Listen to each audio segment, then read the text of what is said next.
Personne ne s'attendait à la disparition de Marie-France Pizier. L'actrice a été retrouvée morte la nuit dernière par son mari dans la piscine de leur maison dans le Var. Les causes de son décès sont encore inexpliquées. Marie-France Pizier avait 66 ans. Bonsoir, c'était il y a 10 ans, le 24 avril 2011, le corps de Marie-France Pizier était découvert à demi immergé dans la piscine d'une propriété du Var. L'actrice, une intellectuelle, figure de proue du cinéma d'auteur, égérie de metteurs en scène comme François Truffaut ou Jacques Rivette, avait 66 ans et ne manquait pas de projets. Les conditions de sa mort et la position dans laquelle le corps a été retrouvé intriguent tout de suite les gendarmes.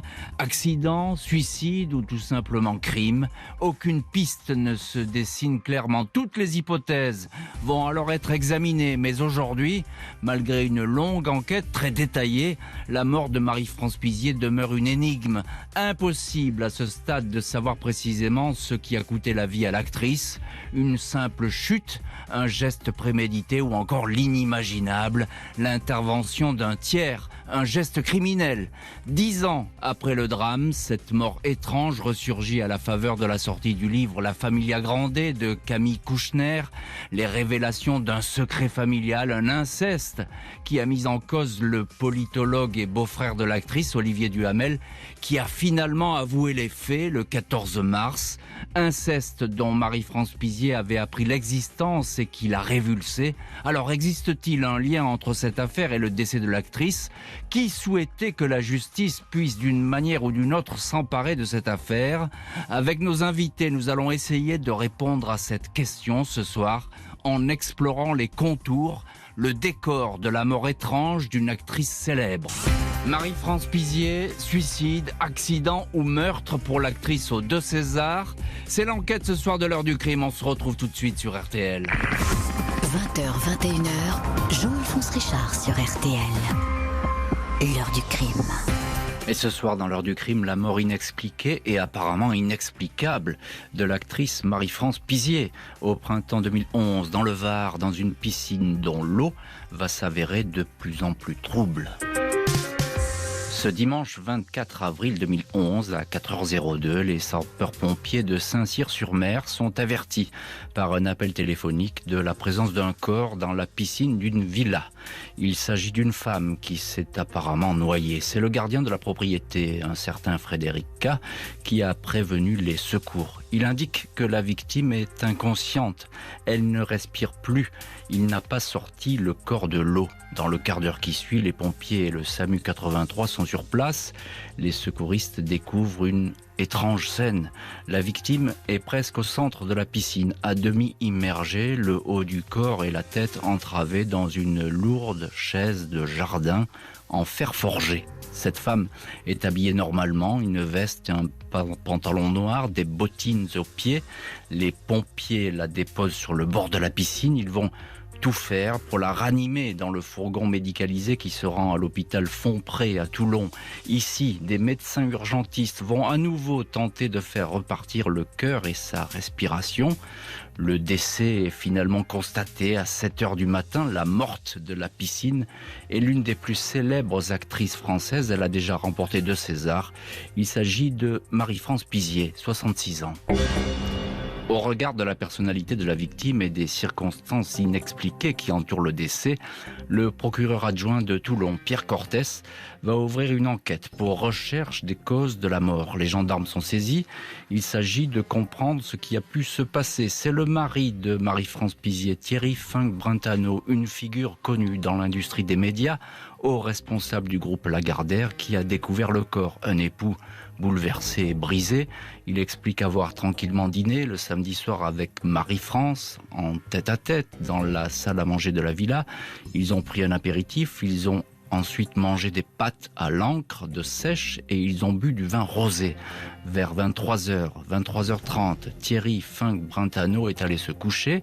Il a laissé seule Marie-France, qui souffre d'une sciatique très douloureuse, devant la télévision. Vers 4 heures du matin, Thierry Fink-Brentano s'est réveillé. Il s'est aperçu que son épouse n'était pas dans le lit. De son côté, les draps n'étaient même pas défaits. Il est donc descendu dans le salon pour voir ce qui se passait. La télé était encore allumée, mais la pièce vide.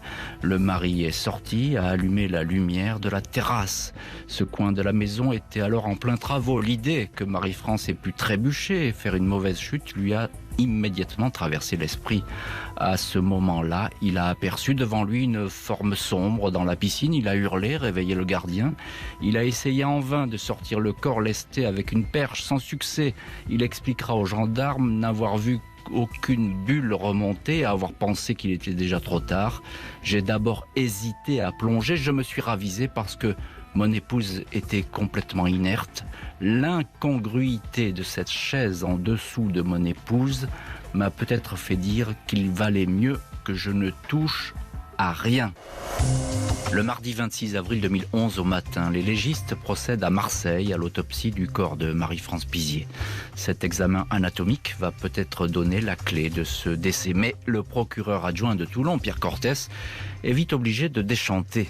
L'autopsie ne permet pas de déterminer les causes de la mort. Il indique qu'il faudra attendre les résultats des analyses médico-légales, notamment les analyses toxicologiques et la présence de petites algues particulières, des diatomées, dans l'eau des poumons pour savoir de quoi est morte l'actrice. Ces expertises complémentaires, dont les résultats tombent quelques jours plus tard, n'apportent pas d'éléments significatifs. Il est établi que Marie-France Pizier avait de l'alcool dans le sang, 1,63 g de taux d'alcoolémie, mais elle n'était pas en état d'ivresse. On trouve également dans son corps des traces d'antidouleur. L'actrice souffrait d'une sciatique.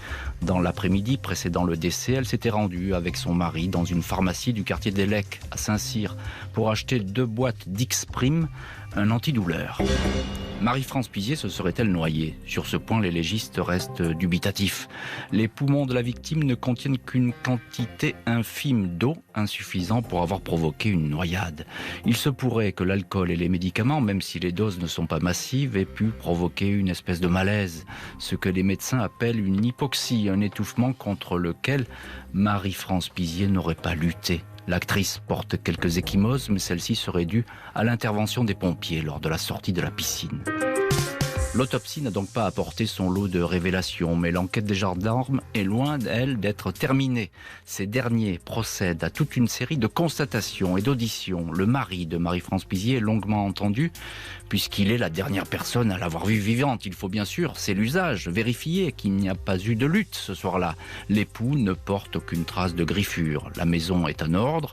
Le gardien et son épouse n'ont rien noté de particulier. Aucune effraction constatée dans la propriété. L'herbe qui entoure la maison ne semble pas avoir été foulée, même si les conditions météo au moment du décès, un temps pluvieux, ne facilitent pas les relevés. Ce qui intrigue le plus les enquêteurs, c'est cette chaise qui aurait pu servir à lester le corps. L'actrice l'aurait-elle entraînée dans sa chute alors qu'elle se serait assise dessus en l'approchant au bord de la piscine? Ou l'aurait-elle transportée elle-même en marchant dans l'eau malgré la douleur de sa sciatique pour pouvoir couler plus vite et donc se suicider? Un plongeur de la gendarmerie essaiera quelque temps plus tard de reconstituer cette scène. Personne ne comprend. Le premier mari de Marie-France Pizier, l'avocat pénaliste Georges Kiechman, avoue son incrédulité aux gendarmes face à cette mort qui ne ressemble pas du tout à la femme qu'il a connue. Pourquoi pas un suicide ? Après tout, Marie-France Pizier avait traversé une période difficile, soignée déjà pour 2 cancers. Depuis 2 ans, elle était en outre fâchée avec sa sœur, épouse du politologue Olivier Duhamel. Avec Evelyne, elle avait longtemps tout partagé. Voyages, idées, vacances, mais les 2 sœurs ne se voyaient plus, un éloignement qui l'aurait plongée dans une infinie tristesse et l'aurait encouragée à consommer de l'alcool. L'actrice aurait pu aussi reproduire les gestes tragiques de ses propres parents. À 2 ans d'intervalle, 1986 et 1988, son père et sa mère avaient choisi de se donner la mort sans laisser un mot d'explication. L'actrice aurait-elle été désespérée au point de vouloir elle-même en finir? Ses proches ne croit pas du tout à cette possibilité. Tout d'abord parce qu'elle aimait trop ses 2 enfants, nés de son union avec Thierry Fink-Brentano, Mathieu et Iris, et ne serait jamais partie sans laisser une lettre, un mot, un message. Ensuite, parce qu'elle avait des dizaines de projets professionnels. Elle avait confirmé sa présence au prochain festival de Cannes pour un hommage rendu à Jean-Paul Belmondo. Dans l'après-midi précédant sa mort, elle avait confié à une amie son emploi du temps à venir, la lecture d'une pièce de théâtre à Paris 2 jours plus tard, un prochain week-end à Marrakech. Une autre amie devait venir la chercher le lendemain, dimanche, pour remonter avec elle à Paris. Bien qu'il ne puisse être exclu par les enquêteurs, le suicide ne semble donc pas vraiment cadré avec la personnalité de la victime. La thèse d'une chute accidentelle est alors celle qui apparaît comme la plus vraisemblable, même s'il est impossible de savoir pourquoi Marie-France Pizier a quitté le salon où elle était allongée devant la télé pour aller faire quelques pas à l'extérieur, malgré la douleur persistante de sa sciatique. Il est possible d'imaginer que l'actrice a alors été prise d'un malaise, s'est accrochée à la chaise qui se trouvait là et est tombée à l'eau. Mais si tel est le cas, on le sait, cette chute brutale aurait immédiatement entraîné les aboiements de Bouba, le chien de la maison. Les gendarmes du Var vont ainsi tourner en rond et ne pas pouvoir reconstituer précisément, faute de témoins directs et d'indices, les tout derniers instants de Marie-France Pizier. L'enquête préliminaire, placée sous l'autorité du parquet de Toulon, va ainsi durer 1 an et demi, puis va être classée sans livrer la clé de l'énigme.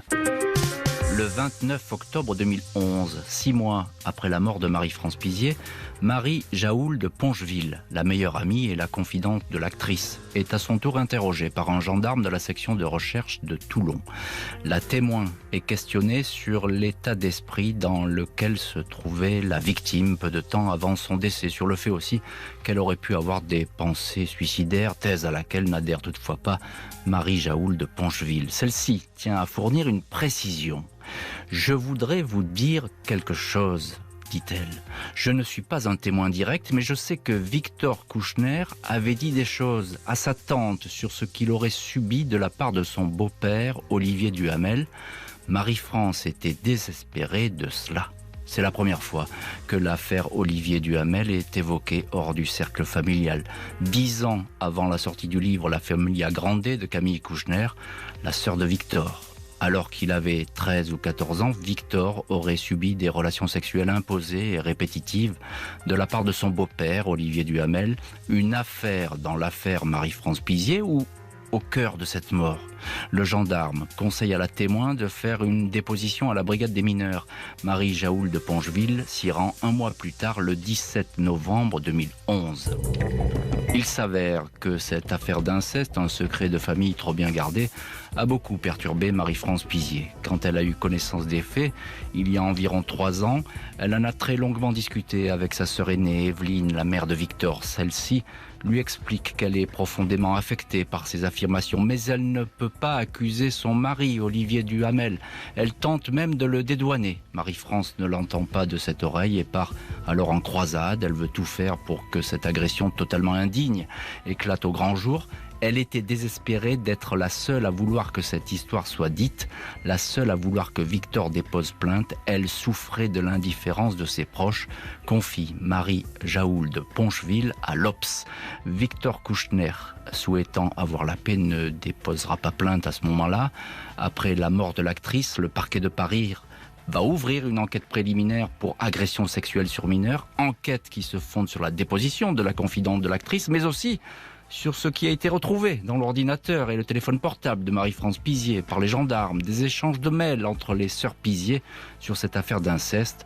Le parquet de Paris ne signale pas l'affaire au parquet général, et ce, malgré la personnalité du mis en cause, Olivier Duhamel. Le dossier est aussitôt classé sans suite. Les faits sont prescrits. Peu après la sortie du livre La Familia Grande, le parquet de Paris ouvre le 5 janvier 2021 une enquête préliminaire pour viol et agression sexuelle au pluriel par personne ayant autorité sur mineur de 15 ans. Le même parquet avait classé sans suite cette enquête 10 ans auparavant. La victime, Victor Kouchner, avait alors brièvement été entendu et avait décidé de ne pas déposer plainte. L'agresseur présumé, le politologue Olivier Duhamel, n'avait pas été inquiété. Les faits avaient été déclarés prescrits. Cette fois, le scandale éclate en pleine lumière. Olivier Duhamel démissionne de toutes ses fonctions. Le barreau de Paris engage également une procédure disciplinaire contre cet intellectuel influent qui exerce comme avocat. Camille Kouchner, qui a décidé de briser l'omerta familiale, de révéler ce qui est en fait devenu un secret de polichinelle, écrit qu'avant de mourir, sa tante, Marie-France Pizier, lui avait demandé de briser le silence. « Il faut que tu parles à ton père, l'ancien ministre Bernard Kouchner. Je veux qu'il sache, si ta mère ne fait rien, ton père, lui, réagira. » Marie-France Pizier aurait insisté. « Camille, parle à ton père ou je le ferai. » L'actrice n'aura pas le temps de dire quoi que ce soit. Elle sera retrouvée morte dans une piscine, coincée dans une lourde chaise de jardin. L'affaire d'inceste n'explique peut-être pas la mort de Marie-France Pizier, mais ajoute un voile supplémentaire sur ce décès. L'actrice ne cessait d'y penser. Elle voulait à tout prix que la vérité éclate. Les derniers mois de sa vie, elle n'hésitait pas à évoquer cette histoire auprès de ses interlocuteurs, brisant d'elle-même le silence. Marie Jaoul de Poncheville, sa confidente, affirme « C'est simple, jusqu'à sa mort, elle n'a plus parlé que de ça ». Demain soir, dans l'heure du crime, l'énigme du grêlé, un tueur insaisissable qui empêche les flics de dormir depuis plus de 35 ans. À demain soir donc, après les infos bonus track, Éric Jean-Jean.